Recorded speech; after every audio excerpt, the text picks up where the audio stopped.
Bom, hoje é um dia importante, seguro para todo trabalhador, me querer todo momento também para nós pensar daqui que está trabalho, de como nós está aqui que tem propósito que tem traz já. O trabalho de um curso que botar assim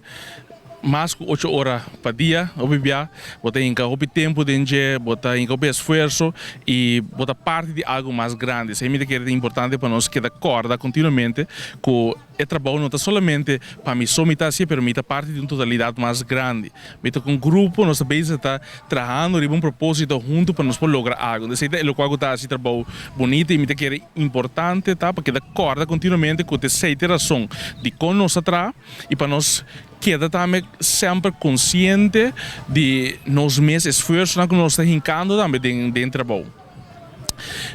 Se nós mesmos não queda motivar nós mesmos e queda mira continuamente com nós mesmos dona 100% de nos banda, al final está afetando nós mesmos. Essa é o que me quer para nós mencionar também que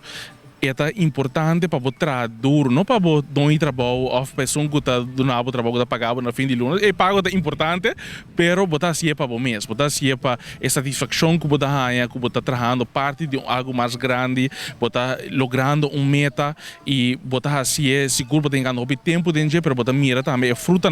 de bo labor. Então é importante para nós que da corda continuamente e para tomar dia para reflexionar e pensar para reflexionar que nós está fazendo quanto esforço nós temos e que nós está fazendo com turnos máximo que nós por e se nós não está fazendo se nós me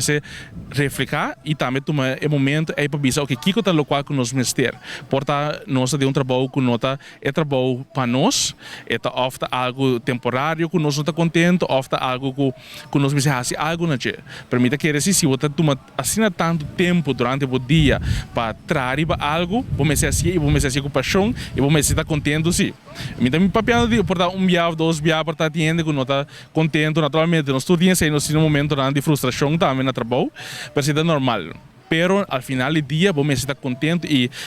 o trabalho me dá uma satisfação sim que você bisa você a casa vamos dizer que você contente com o labor que você dá no dia. Então é o momento de para nós recordar.